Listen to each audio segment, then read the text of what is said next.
नमस्कार दोस्तों। आज हम आपके लिए लाए हैं ज्योग्राफी की लेसन प्लान, जिसका प्रकरण है जीवमंडल। आज हम आपको इसके बारे में बताएंगे किस प्रकार से तैयार किया है हमने। सबसे पहले छात्र अध्यापक का नाम, दिनांक, विषय, कालांश, कक्षा और प्रकरण है वो है जीवमंडल, और समय अवधि हो जाएगी 30 मिनट की। फिर आगे देखते हैं शिक्षण उद्देश्य, व्यवहारगत अपेक्षित परिवर्तन, ये आप देख के लिख लेंगे। आगे आता है जो शिक्षण उद्देश्य हैं, इसके 6 पॉइंट हैं।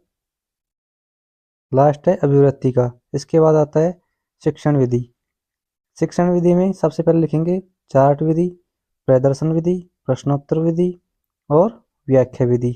ये हो जाएंगी विधि। इसके बाद आता है शिक्षण सहायक सामग्री। तो इसमें चाक है, झाड़न है, संकेतक है, श्यामपट्ट है एवं अन्य कक्षा उपयोगी शिक्षण सहायक सामग्री, ये आ जाएंगी शिक्षण सहायक सामग्री में। फिर आता है पूर्व ज्ञान। पूर्व ज्ञान में लिखेंगे छात्र जीवमंडल के बारे में सामान्य जानकारी रखते हैं। फिर आती है हमारी प्रस्तावना। प्रस्तावना में देखेंगे इसमें 3 कॉलम बनेंगे। पहला क्रम संख्या का, दूसरा है छात्र अध्यापक क्रिया और तीसरा है छात्र क्रिया। तो इसमें पहला प्रश्न है सौर मंडल में कितने ग्रह होते हैं? 8। 8 ग्रहों में से हम किस ग्रह पर निवास करते हैं? पृथ्वी पर। ठीक है। फिर नेक्स्ट क्वेश्चन आता है पृथ्वी पर हम किस मंडल में निवास करते हैं?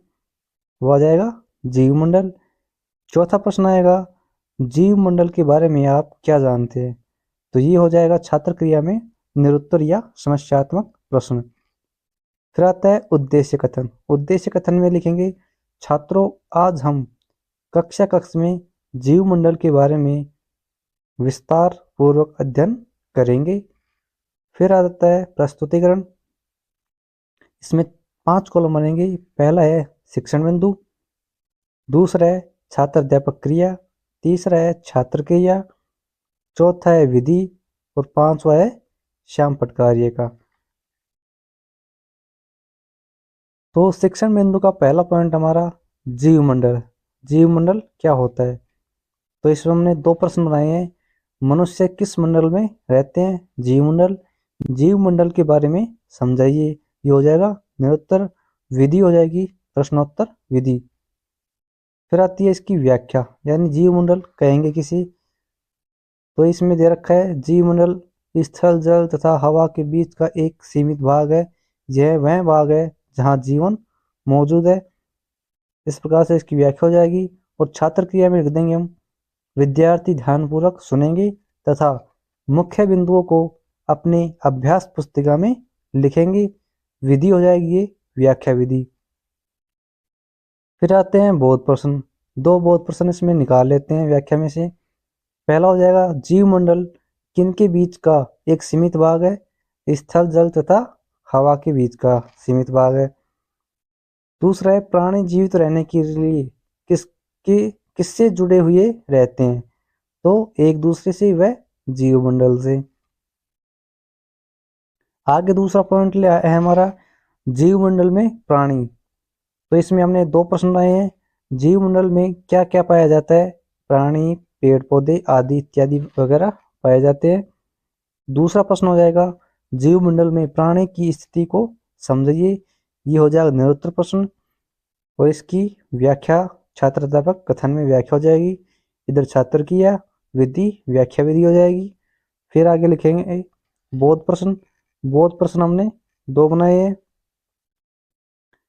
प्राणियों को मुख्यतः कितने भागों में बांटा गया? 2 भागों में। अंडमान व निकोबार द्वीप समूहों का कुछ भाग पानी में किस लिए डूब गया? सुनामी के कारण। फिर आता है तीसरा बिंदु जीवमंडल में उद्योग। 2 प्रश्न है इसमें। जीवमंडल में प्रदूषण किससे फैलता है? उद्योगों, गाड़ियों का उत्सर्जित पदार्थ। विधि प्रश्नोत्तरी विधि हो जाएगी। दूसरा प्रश्न है उद्योगों से जीवमंडल में प्रदूषण को समझाइए, ये हो जाएगा निरुत्तर। और छात्र अध्यापक कथन, इसकी व्याख्या हो जाएगी। छात्र क्रिया में विद्यार्थी ध्यानपूर्वक सुनेंगे और मुख्य बिंदुओं को अपनी अभ्यास पुस्तिका में लिखेंगे। विधि हो जाएगी व्याख्या विधि। फिर आता है बोध प्रश्न। बोध प्रश्न 2 बनाए यहाँ पर भी। वायु का महत्वपूर्ण घटक क्या है? Carbon dioxide. और CO2 यानी कार्बन डाइऑक्साइड की मात्रा में वृद्धि के कारण पृथ्वी के तापमान में वृद्धि को कहा जाता है क्या? भूमंडलीय तापन या भूमंडलीय तापमान। फिर आता है मूल्यांकन प्रश्न। तो मूल्यांकन प्रश्न, इसमें पहला प्रश्न है हमारा, मनुष्य किस मंडल में रहता है? तो आ जाएगा, इसमें 4 ऑप्शन दिए हैं, इसमें जीवमंडल, वायुमंडल, जलमंडल और कोई भी नहीं। दूसरा प्रश्न आ जाएगा रिक्त स्थान का। प्राणियों को मुख्यतः खालिस्तान भागों में बांटा गया है। तीसरा प्रश्न सत्य का। जीवमंडल में प्रदूषण उद्योगों, गाड़ियों का उत्सर्ज पदार्थों से होता है, सत्य या असत्य? चौथा प्रश्न है भूमंडलीय तापन किसे कहते हैं? फिर आ जाते हैं, इसमें 2 प्रश्न दे दिए गृह कार्य में। गृह कार्य का प्रश्न पहला है जीवमंडल में प्राणी को समझाइए, और दूसरा है जीवमंडल में उद्योगों पर प्रकाश डालिए। यदि आपको वीडियो अच्छी लगे तो वीडियो को लाइक करें, शेयर करें और चैनल को सब्सक्राइब करें। धन्यवाद।